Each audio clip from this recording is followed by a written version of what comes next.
एक science fiction movie the last day on Mars, जहां future में एक ऐसा टाइम आएगा जब पृथ्वी से कुछ लोगों को मार्स पर रिसर्च के लिए भेजा जाता है, बट वहां उन्हें कुछ ऐसा मिलता है जिसके बारे में किसी ने सोचा तक नहीं था।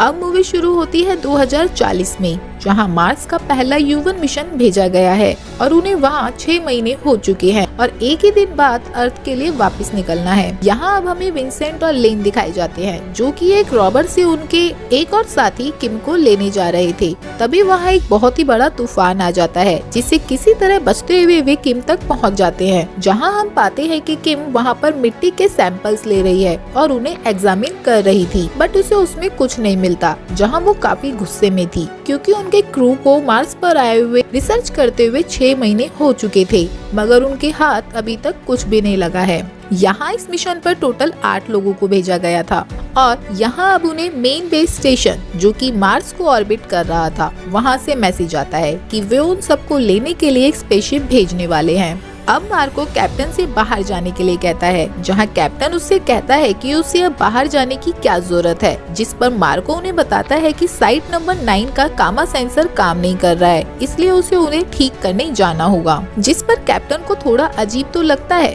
सो वो उसे हैरिंगटन को साथ ले जाने के लिए कहता है और साथ ही हिदायत भी देता है कि वे रात होने से पहले वापिस आ जाएं। अब जब वे दोनों निकल ही रहे थे, तभी वहाँ विंसेंट, लेन और किम आ जाते हैं, जहाँ किम को ये देखकर काफी अजीब लगता है कि सिर्फ एक सेंसर को ठीक करने के लिए मार्को इतना जल्दी में क्यों है, और इसी वजह से वो उसके कंप्यूटर को चेक करती है और जो उसे दिखाई देता है वो काफी शॉकिंग था। मार्को को साइट नंबर 9 पर मार्स की सतह पर एक लाइव फॉर्म मिला है। अब सब लोग ये देखकर हैरान थे कि अब तक मार्को ने उन सबको ये बताया क्यों नहीं। जहाँ थोड़ी डिस्कशन के बाद वे सब समझ जाते हैं कि मार्को अकेला ही इस डिस्कवरी का क्रेडिट लेना चाहता था, इसी वजह से ही वो फिर से उसी साइट पर गया है। अब कैप्टन जल्दी से मार्को के रोवर में कॉल करते हैं, बट यहाँ हैरिंगटन कॉल उठाता है क्योंकि मार्को साइट पर अभी भी टेस्टिंग कर रहा था। अब मार्को को उसी साइट पर कुछ लाइव फॉर्म मिलते हैं, जिसे देखकर वो काफी खुश होता है और हैरिंगटन को बताने लगता है, बट तभी जहां मार्को खड़ा हुआ था वो जमीन नीचे धंस जाती है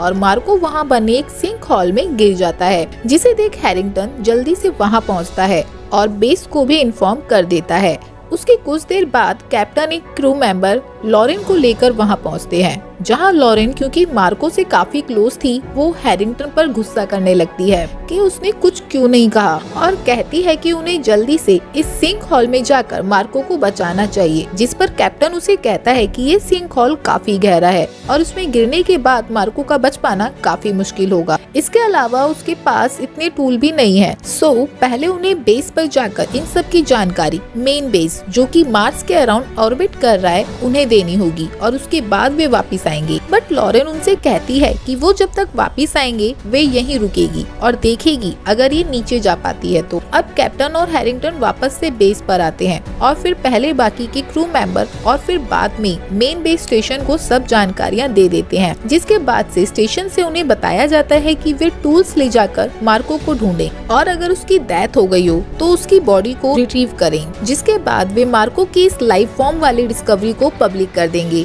अब हैरिंगटन और किम बेस पर ही रह जाते हैं, जबकि टूल्स लेकर कैप्टन, विंसेंट, लेन और एल्विन को लेकर उसी साइट की ओर चल पड़ते हैं। वहीं लॉरेन साइट पर हॉल के अंदर देखने की कोशिश कर रही थी, बट देख नहीं पाती क्योंकि उसमें काफी स्टीम निकल रही होती है, सो वो वापस से रोवर में आकर बैठ जाती है। बट तभी उसे बाहर से आवाज आने लगती है, जैसे कोई रोवर के अंदर आने की कोशिश कर रहा हो, और बाहर जाकर जैसे ही वो देखने लगती है, उसे जो दिखाई देता है उसे देखते ही वो चीखने लगती है और सब कुछ ब्लैंक हो जाता है। अब कैप्टन उन 3 और क्रू मेंबर्स के साथ साइट पर पहुंच चुके थे, जहां कैप्टन विंसेंट के साथ सिंक हॉल में देखना चाहते हैं। वहीं लेन और एल्विन रोवर की तरफ जाते हैं कि वे वहां से लॉरेन को बुला लाए, बट उन्हें वहां लॉरेन पूरे ही रोवर में कहीं भी नहीं मिलती, सो उन्हें लगता है कि वो किसी तरह से सिंक हॉल के अंदर चली गई होगी। जिसके बाद वो विंसेंट को एक रस्सी से बांधकर सिंक हॉल के अंदर भेज देते हैं, जहाँ जब विंसेंट उसके तल तक पहुँचता है तो वो देखता है कि वहाँ किसी तरह का लिविंग बैक्टीरिया था, जो कि पत्थरों पर ग्रो हो रहा था। यहाँ वो मार्को और लॉरेन को ढूंढने की भी कोशिश करता है, बट उसे वहाँ कोई भी नहीं मिलता, सो वो बाहर आ जाता है। तभी इरविन उन्हें बताता है कि उसे 2 लोगों के पैरों के निशान दिखाई दिए हैं जो कि उनके बेस की तरफ गए हैं। यहाँ कैप्टन को काफी अजीब लगता है कि अगर मार्को बच भी गया था और लॉरेन ने उसे निकाल लिया था तो वो रॉवर से क्यों नहीं गए और ऐसे ही पैदल क्यों निकल गए। यहाँ बेस पर हैरिंगटन और किम को अलर्ट मिलता है कि 2 लोग उनके बेस की तरफ आ रहे हैं। सो हैरिंगटन दरवाजा खोलने जाता है जहाँ उसे मार्को मिलता है और जैसे ही वो उसका हेलमेट उतारता है तो वो ये देखकर शॉक्ड हो जाता है कि उसका पूरा ही चेहरा अब काला पड़ चुका था और मार्को उस पर पागलों की तरह ड्रिल मशीन से अटैक कर देता है, जिससे घायल होकर हैरिंगटन किसी तरह से सिक्योरिटी अलार्म बजा देता है जहाँ किम बाहर देखने आती है कि क्या हुआ है। बट तभी लॉरेन भी उस पर अटैक कर देती है और उसके पीछे भागने लगती है, जहाँ किम किसी तरह से उससे बचते हुए उन दोनों को एक रूम में लॉक कर देती है। और अब तक कैप्टन भी बाकी लोगों के साथ बाहर आ चुके थे और कैप्टन अंदर से आती हुई अजीब आवाजों को सुनकर बाकी लोगों को बाहर ही रुकने को कहता है और अकेला ही अंदर चला जाता है, जहाँ अब हर जगह खून फैला हुआ था, जहाँ उसे किम उसी रूम के बाहर खड़ी हुई दिखाई देती है जिसमें मार्को और लॉरेन को बंद किया गया था। अब कैप्टन किम को कहता है कि उन्हें जल्दी से यहाँ से निकल जाना चाहिए, जहाँ किम तो बाहर जा चुकी थी। बट तभी मार्को निकल आता है और कैप्टन पर वार कर देता है। अब बाहर किसी को भी कैप्टन और किम की बातों पर यकीन नहीं हो रहा था, सो वे एयरलॉक की मदद से अंदर देखते हैं, जहाँ उन्हें मार्को का ये हाल देखकर काफी डर लग रहा था। अब क्योंकि कैप्टन काफी घायल था तो ये सब उन्हें एक दूसरे ड्रोन में ले जाते हैं, जहाँ लेन उनका इलाज करने लगती है और यहाँ कैप्टन उन्हें बताता है कि अजीब तरह से वो सब कुछ भूलता जा रहा है और उसे बहुत ज्यादा प्यास भी लग रही है। और तभी इरविन उसे पानी पिलाने लगता है और तभी कैप्टन का एक हाथ इरविन के गले को दबाने लगता है, यानी कि उस वायरस का असर अब धीरे धीरे कैप्टन पर भी बढ़ रहा था। और जब सब लोग इरविन को छुड़ाने की कोशिश कर रहे थे तभी कैप्टन की मौत हो जाती है, जिसके बाद किम कैप्टन के हाथ और पैर को बांध देती है, जिससे वो भी लॉरेन और मार्को की तरह उन पर अटैक ना कर सके। और तभी वे स्क्रीन पर देखते हैं कि मार्को और लॉरेन उस ड्रोन को एक्सप्लोर करके बाहर आ चुके हैं और अब उनके ड्रोन की एयरलॉक को खोलने की कोशिश कर रहे हैं। अब यहाँ विंसेंट सबको आइडिया देता है कि वो एक पाइप के जरिए, जो कि इस ड्रोन के पहले वाले ड्रोन से कनेक्ट है, वहाँ जाकर सिस्टम को शुरू करके मेन बेस तक यहाँ हो रही सभी घटनाओं को बताएगा, जिससे वे यहाँ मदद पहुँचा सकेंगे। अब सब लोगों को ये सही लगता है, सो विंसेंट पाइप के जरिए वहाँ के लिए निकल जाता है, जबकि वहाँ लेन कैप्टन की बॉडी से उसका ब्लड सैंपल लेकर चेक करने लगती है कि किस वजह से इसके साथ ऐसा हो रहा है, जहां वो टेस्ट करने पर पाती है कि ये उसी लाइफ फॉर्म की वजह से है जो कि मार्को को मार्स की सतह पर मिला था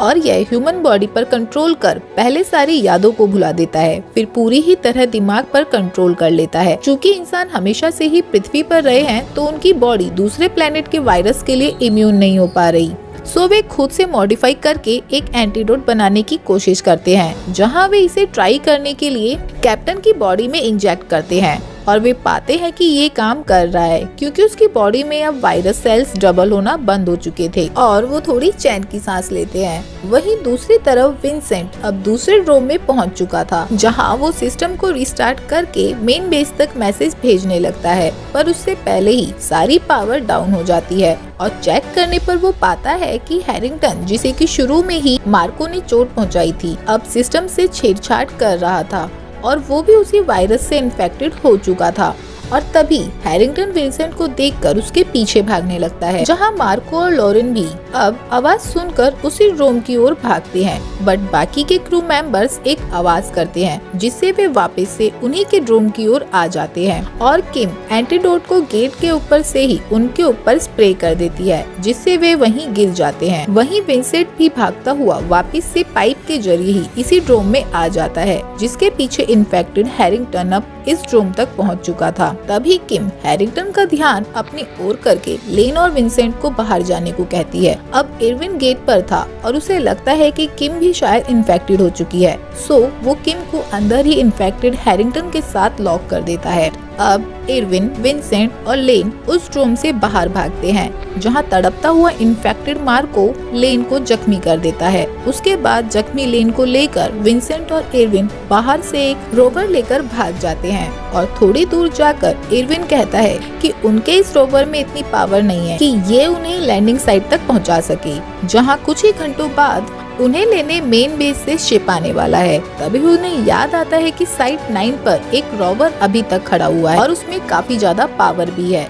सो वे उसी के पास जाने लगते हैं और वे ये भी नोटिस करते हैं कि इन्फेक्टेड क्रू मेंबर्स उनका पीछा कर रहे हैं, यानी कि उनका बनाया हुआ एंटीडोट कामयाब नहीं हुआ है, बल्कि वो बस कुछ देर के लिए ही वायरस को रोक पाया, जिसके बाद वायरस ने उनके अकॉर्डिंग खुद को मॉडिफाई कर लिया, यानी कि ये वायरस बहुत खतरनाक है। अब वे सब साइट 9 तक पहुंच चुके थे, जहां विंसेंट अब रॉबर को लेने जाने के लिए निकलता है, बट इरविन कहता है कि वो ऐसा करेगा तब तक विंसेंट यहाँ जख्मी लेन का ध्यान रखे। और उस दूसरे फुल्ली चार्ज रॉबर में जाने के बाद इरविन विंसेंट को कॉल करके कहता है कि लेन इन्फेक्टेड है और वो उसे यहाँ लाने का रिस्क नहीं लेगा। सो अगर उसे उसके साथ लैंडिंग साइट तक जाना है तो उसे लेन को वहीं छोड़कर आना होगा, जिसके लिए विंसेंट मना कर देता है। वो ऐसा नहीं करेगा और लेन को अकेला नहीं छोड़ेगा, जिसके बाद इरविन अकेला ही उस रॉबर को लेकर निकल जाता है, जबकि विंसेंट काफी गुस्से में था। सो वो लेन के साथ पुराने रॉबर में ही आगे बढ़ने लगता है, जहाँ थोड़ा आगे जाकर फिर से तूफान आ जाता है और उन लोगों का रॉबर वहीं रुक जाता है, जिसके बाद वे वहीं सो जाते हैं। जहाँ अब सुबह हो चुकी थी और विंसेंट की आंखें खुलती हैं और वो पाता है कि लेन उसे बचाने के लिए रॉवर से पैदल ही उतरकर कहीं चली गई है। अब उसके पैरों के निशानों का पीछा करते हुए विंसेंट रॉवर को उसके पीछे ले जाने लगता है, जहाँ कुछ दूरी पर उसे वो मिल जाती है और नीचे उतरकर वो उसे रोकने के लिए भागता है। लेन उसे बचाने के लिए अपना हेलमेट उतार देती है और वहीं तड़प तड़प कर विंसेंट के हाथों में ही दम तोड़ देती है, जहाँ विंसेंट काफी दुखी होता है। बट तभी लेन इन्फेक्टेड हो चुकी थी और वो विंसेंट पर अटैक करने लगती है, जहाँ विंसेंट को बड़े ही भारी मन से उसे उसके ही हेलमेट से मारना पड़ता है। यहाँ अब तक मेन बेस से एक शिप उन्हें लेने के लिए निकल चुकी थी, जिसे विंसेंट दूर से ही देख लेता है, जहाँ वो पाता है कि उसी की तरफ इन्फेक्टेड क्रू मेंबर्स भी जा रहे हैं और इरविन भी अपनी रॉवर से वहाँ तक पहुँच चुका है। यहाँ विंसेंट शिप के अंदर कांटेक्ट करने की कोशिश करता है, बट उसकी आवाज शिप के ट्रांसमीटर तक नहीं पहुँच पा रही थी, क्योंकि वो उससे काफी दूर था। यहाँ उसे अब शिप के ट्रांसमीटर से उसके अंदर से आवाजें आ रही थी, जिसमें 2 लोग थे और उन्हें इन्फेक्टेड लोग आते हुए दिखाई देते हैं, जिन्हें वे टीम मेंबर समझ रहे थे और उसके लिए वो दरवाजा खोल देते हैं, जिसके बाद विंसेंट को उन दोनों की सिर्फ चीखें सुनाई देती हैं। अब विंसेंट भागकर वहां तक पहुंचता है, जहां वो पाता है कि इन दोनों क्रू मेंबर की लाशें पड़ी हुई थीं और एक इन्फेक्टेड मेंबर दूसरे को खा रहा था। वहीं फिर उसे मार्को भी दिखाई देता है, जो कि सबसे पहले इस वायरस से इन्फेक्टेड हुआ था और अब उसकी हालत काफी खराब हो चुकी थी। उसकी बॉडी में सिर्फ हड्डियां ही बची हुई थीं। अब विंसेंट उस शिप के अंदर पहुंचता है, जहां जब वो कैबिन में जाता है तो देखता है कि एवन पहले से ही वहां पहुंच चुका था, बट किसी तरह से वो इन्फेक्टेड हो चुका है। अब विंसेंट उससे कहता है कि वे इस वायरस को अर्थ पर नहीं ले जा सकते, जिस पर इरविन कहता है कि वे वहां जाकर इसका इलाज ढूंढ लेंगे, बट विंसेंट उसे रोकने लगता है और उनमें लड़ाई हो जाती है, जिसमें इरविन विंसेंट को चाकू से मार देता है और शिप को स्पेस की ओर ले जाने लगता है। थोड़ी देर में विंसेंट को होश आता है और वो पीछे से इरविन को रोकने की कोशिश करता है और उसे पहले हेलमेट से मार मार कर बेहोश कर देता है,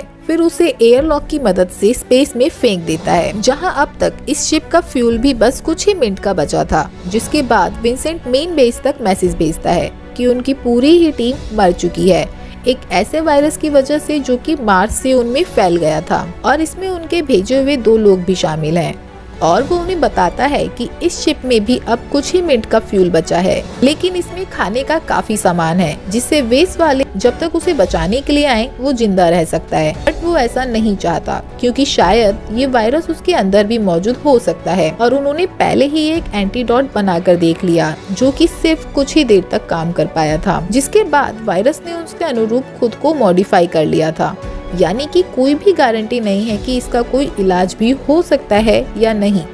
सो वो मेन बेस को अपने आप को ना बचाने की सलाह देता है और अकेला ही इस शिप में मरने का इंतजार करता हुआ बैठा रहता है और ये मूवी यहीं खत्म हो जाती है।